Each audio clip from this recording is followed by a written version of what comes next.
Hoo-wee, Cavalier faithful, welcome on into the Cleveland Pulse YouTube channel. A little bit too close for comfort tonight in game two. Nevertheless, the Cleveland Cavaliers escape with the W, almost tried to blow a 20-point lead. A 121-112 final score wraps it up for us. Honestly, besides the second quarter, Donovan Mitchell late game heroics, and Evan Mobley making two pretty clutch free throws, this game was going to turn sideways. It simply just was.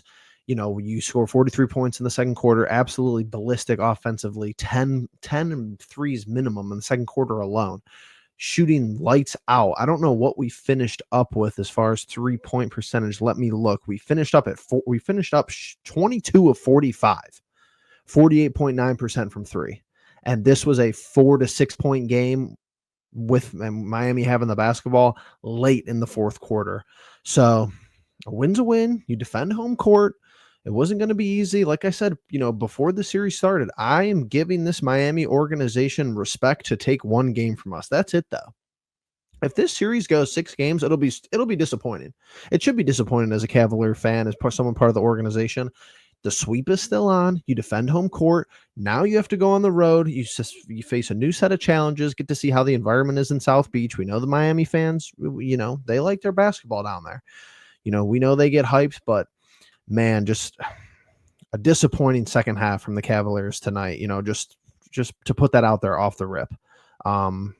Just not a good fourth quarter at all. There was a 4.5 minute stretch in the fourth quarter where we didn't score, and I'm sitting there like having flashbacks, like PTSD to like JB Bickerstaff. Like it felt in the second half like it was an Orlando game last year. It really did at some points. Like Donovan Mitchell, like, please make this shot, please take over, please drive to the rim, please make this 3-pointer.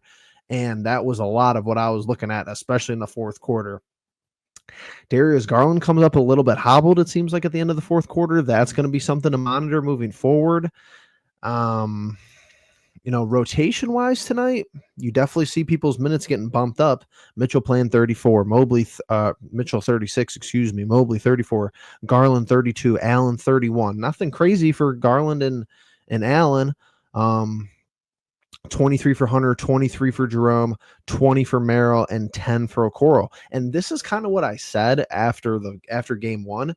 If you don't have a big explosion from Jerome in game one is close too, super close.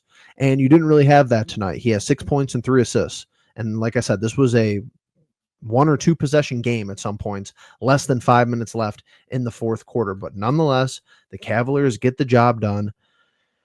I thought Evan Mobley played really good tonight, 26-1 in 34 minutes. He played good defensively. He just makes the opposing offense make decisions that just seem abnormal. For a large part of this game, what was startling to me is I'm sitting there thinking to myself, like, Miami has no offensive identity. They don't have a defensive identity. They can't defend the 3-point line for, 75% of the game, it felt like, until the fourth quarter. But they made some good second half adjustments. Spoelstra, he's trying his best with what he has. It's not like he doesn't have a superstar. He doesn't have a tier 1 guy on this roster. There is not a tier 1 guy on the Miami Heat roster. Hero, low tier 2, maybe, and Bam kind of sprinkled in there, tier 2, tier 3. They don't have that guy.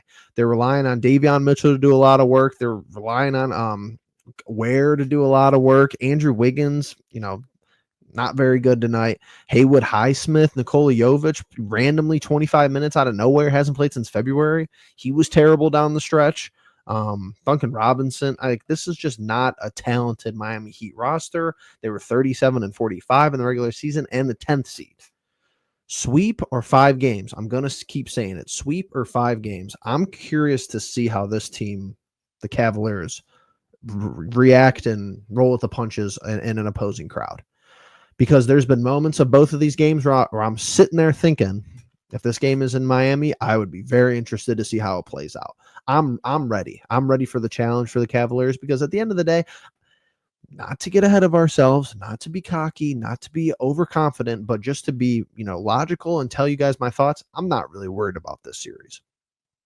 There will be indicators in this series that'll tell you how the rest of the playoff run will go, in my opinion. People might not want to admit that, but 4 or 5 games, if they take one in Miami, whatever, tip your cap to them. They're a well-coached basketball team, even though they don't look like it at some points. It was bizarre. Tonight was bizarre because, the defense was a little bit worse tonight for the Cavs. Give up 12 more points and, they scored 121 tonight as well, which is funny because I believe that they scored 121 in the first game.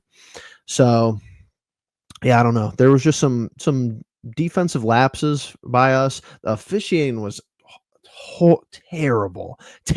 I hate having to come on here and talk about this. Everybody knows I'm the resident complainer on the channel, that I'm in the Cavs community. People are like, oh, he complains about the most rant. It's just who I am. Like, this is how I observe things and digest them. 2 things. Tony Brothers, I don't know. I don't know who he has blackmailed or bribed to still be on the NBA's payroll as a referee. I would really prefer if they fired him. I don't understand how this guy keeps getting away with this. He always has the worst officiated, referee games and crews in the league, regular season, playoffs, whatever it may be. And they just keep giving him these games. I'm like, I don't even know how this is possible. They're going to the replay table. They're leaving the replay table. They're saying we don't have imminent possession. All this stuff, there's multiple challenges this game, because if you have multiple challenges, you're not having a good day as a ref. That's just my opinion, because that means that you've called something that's questionable. So if you have 3-4 challenges flying, then I don't know what you've been looking at the highest stakes of it all. No rhythm in the second half. And honestly, if I'm a Miami, just for reference right now, I am duplicating the second half, specifically the fourth quarter, all the rest of the series. I'm playing a little bit chippy. I'm making physical plays that sometimes the call is questionable. I'm getting a challenge to be used, because when all this was going on, Miami somehow kind of kept in their rhythm, and the Cavs really, really struggled with it.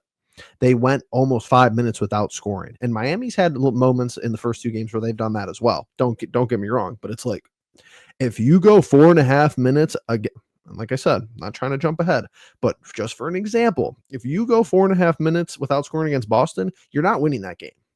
0.1% chance that you'll be winning that game if you go that long without. Even a team like Indy, who you could see in the second round, if you take care of business in this series, which I believe they will. Like, even Miami, if you go 4.5 minutes in South Beach without scoring, they're going to win. They're going to win the game.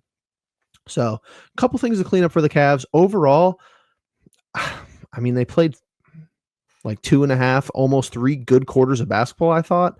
They did a really good job in the second quarter, keeping the momentum and going into halftime. They win the first quarter by 1 point, and then they lose the third and fourth quarters, respectively. But, yeah, man, at the end of the day, just a couple things off. Rotation's a little bit bizarre from Kenny.